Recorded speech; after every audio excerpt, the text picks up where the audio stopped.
What is up? It's been a while actually since I've done the last video. I actually had to watch the last few videos to know exactly where I left off. Yesterday my grandpa helped me and we used one of these ranch hands, and you can see it actually didn't do that much damage to the bumper, but we had to just basically stick it right here and just jack up from the bumper with the ranch hand. It didn't do damage to the rest of the car. The bumper is still in good shape, even though it's already bent everywhere. So I'm not really planning on selling the bumper, but yeah, I just threw some lug nuts back on the wheels just to have it back on its wheels. So we're back at square one, which is good. But today, all I'm here for is to take apart. I just want to start on the inside today because I want to list these seats separately and probably maybe some other random interior parts. Maybe I'll just take a few pictures and say parting out interior of 2002 2.5 RS. Yeah, so we're gonna start taking apart the interior and maybe deal with this a little bit, because I have to pull the engine, and yeah, so I'm gonna start tearing that apart too at some point. I'm gonna start taking off accessories and such, see if I can sell those even. Yeah, so I figured I'd do a quick update though on what's going on. And actually, I don't know if you've seen this at all, but this is my new truck. And yeah, it actually came, I've done quite a bit to it since I've gotten it. It came, the alignment was terrible, the bearings were bad, the four-wheel drive didn't work, the tires were bad. I changed the spark plugs, but yeah, I got these tires in Longmont for 250 bucks, all four of them, and they're like brand new. You can still see the paint on them. That's a bad example, but yeah, I also need to deal with that because this actually, when I turn, because these tires are bigger than the last ones on here, but they're actually stock size, but this is pushing forward, so every time I hit a bump and I'm at an angle, you know, like a turn angle, then it grinds a little bit. So I need to deal with that before I pop my new tires. But yeah, that's my truck and that's my car, and here we are about to deal with my car, so I'm gonna get on that. All right, so yesterday I did a bunch of stuff on the engine. I actually got the interior pretty much all torn apart. Oh, there's a moth. Let's get out of there. Yeah, interior is pretty torn apart in here, except for the dash, obviously. But today, well, yesterday I ended up going to get this from Luke so that he's actually coming up here today and he's gonna help me pull this engine. So I'm gonna try my best to unload this by myself. It was a struggle to even load it with two. I mean, it wasn't a struggle with two people, but it was still heavy with two people. So it's not gonna be light right now. But yeah, I'm just gonna drop this here and then I'm gonna go to Home Depot.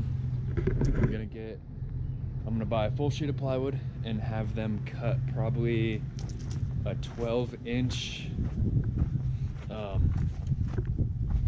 off one side, you know, just like an 8-foot long piece, 12 inches wide for the jacks, and then I'll have the rest of the sheet for other things. And then I'm also gonna get 2x12 probably, so plywood 2x12 on top of the plywood.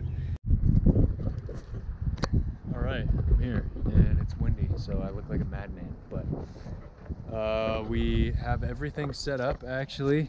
AC compressor out of the way, power steering out of the way. Engine is completely unbolted.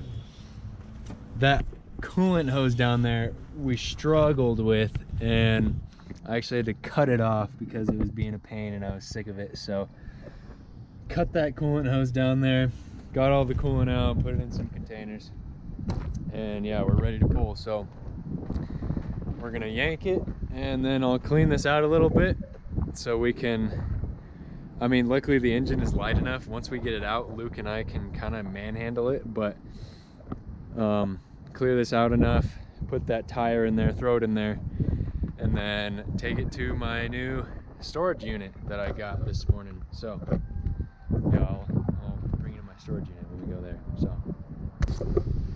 engine is out. There's my good old power steering pump leak. But yeah, engine's out. Our plan actually didn't work. We had it on plywood, but our wheel came off. So we're just gonna kind of manhandle this. I'm starting to put stuff away. We're gonna manhandle this, turn it around. I'll put it like right here in the front and center, and then we'll probably head to my storage unit, drop it off there, and then I actually wanted to hit the junkyard to find a few pieces to replace my radio in there, and headlights and taillights, because the tinted is just ridiculous and I can't see anything and it's pointless. So next stop is the junkyard. Pull the engine on my Subaru and then go to the junkyard. Hooray. Alright, so I'm sure probably every clip of this video has started with "alright," but here we are now at my house working on my truck. So yesterday at the end of the last clip probably, I said we were gonna go to the junkyard, but I didn't realize it was like 4 o'clock. I think it was like 3:50 when I said that we were gonna go to the junkyard. And they close at 5 right now because of all this coronavirus stuff. So I decided not to go, but I just went just a second ago with my grandpa because my headlights are tinted, and they are so tinted I literally, even with my brights on at night, I can't see in front of me. And my stereo is so blindingly bright that I used to drive with one hand covering the steering wheel at night with my brights on, squinting and looking out the windshield. So what I'm doing right now, I scored on some headlights at the junkyard. Stop. Scored on 2 headlights, a brand new taillight, because my taillights are also tinted and cracked, and I wanted taillights. I mean, I don't mind the tinted taillights, but just for the fact of reversing, because reversing up this at nighttime is a death sentence when you can't see.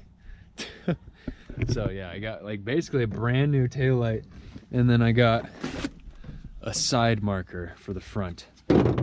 And here, let me just give a quick explanation what I'm about to do. So he's prancing around. There's a deer. But so this right here, this I had in my Subaru. There's the screws, and the head unit, or the face plate, is in one of these bags. But yeah, this was in my Subaru. It's a Kenwood Bluetooth stereo, and basically what I'm gonna do is take these wires, because I know for sure what these wires go to, because I have my Subaru diagram and the diagram for the stereo. And so this is this is the stock connector for this radio, and this radio actually has 2 connectors, but here, I'll tear it apart and then I'll explain. Okay, torn apart, cleared out my center console so I have a good place to sit while I work on this. It actually is perfect. so I can sit right in front. Okay, so this is how this stereo works, funny enough. So I just unplugged 4-wheel drive, a cigarette lighter, and fog lights. And here is the stereo. And get that out of the way.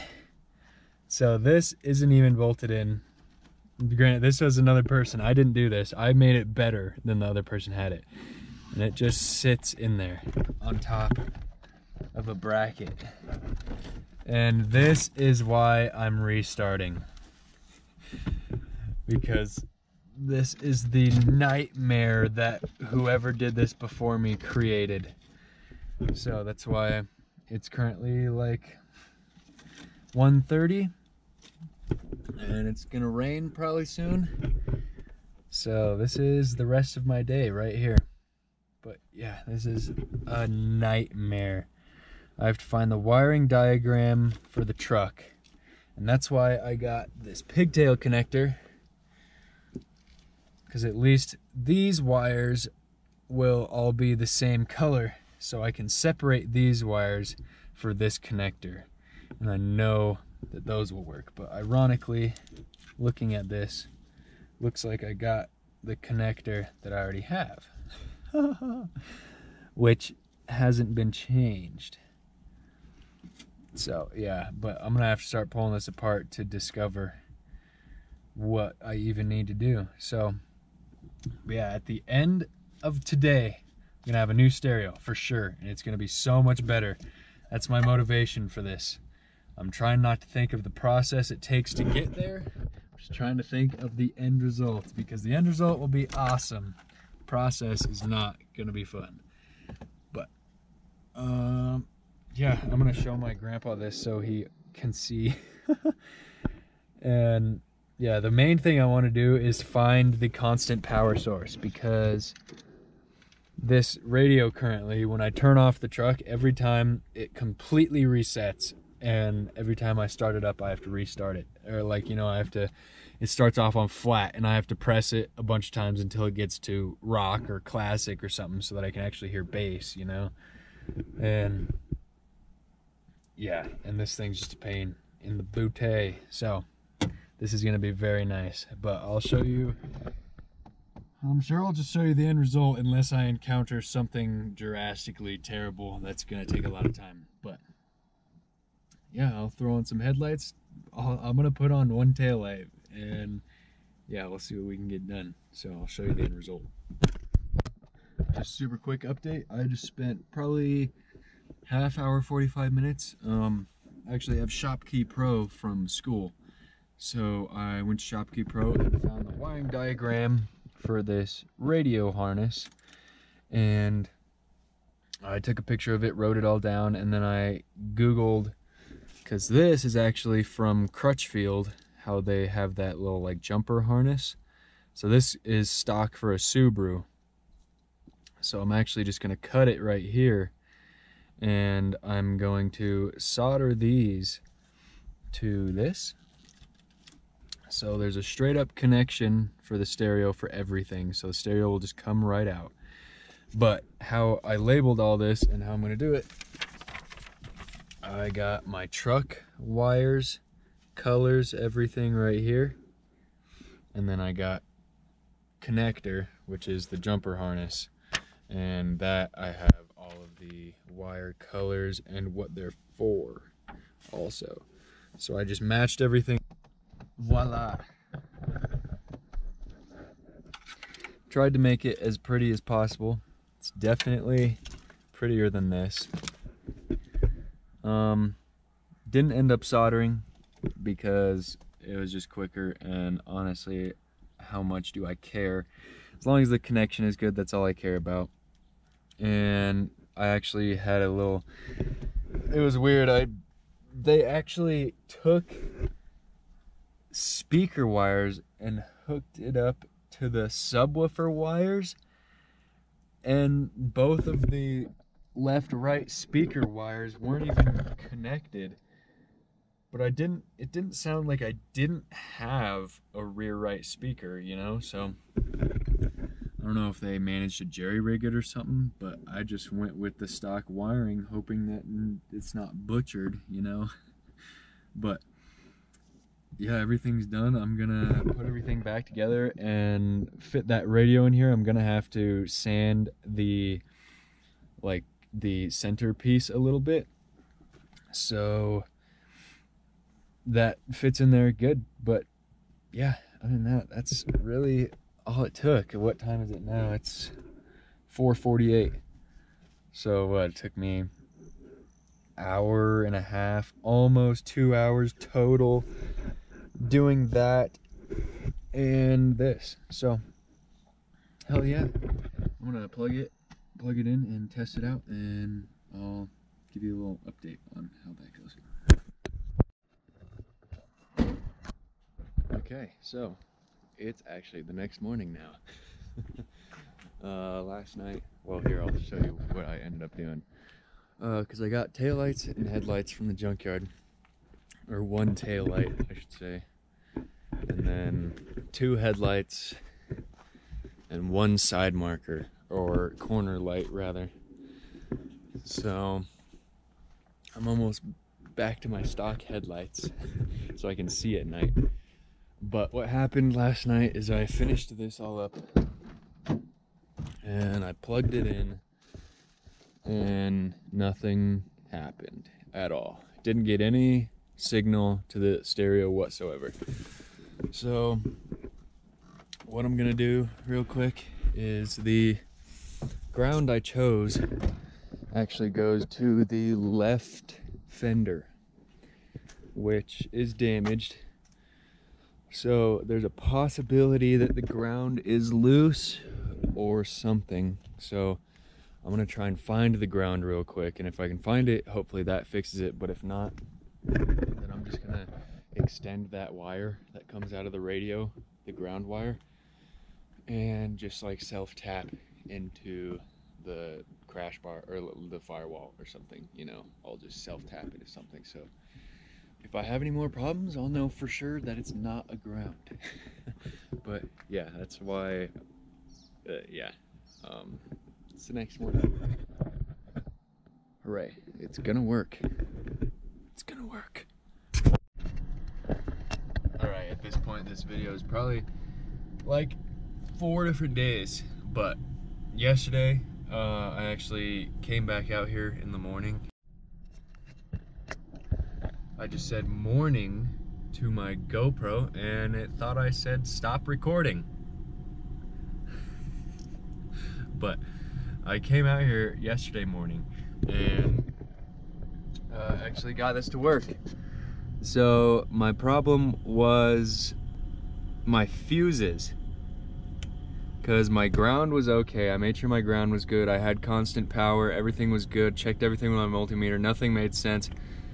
Except I couldn't get a solid reading on my constant power, which was weird. So I went to O'Reilly's and bought some fuses and replaced like all of my fuses. And there were so many situations where it was like, where there should be like a 10 amp fuse, there was like a 30 amp fuse. So I replaced all the fuses what they were supposed to be, and now it works. So, but that's the end of this video. Thanks for watching, and I'll see you in the next one.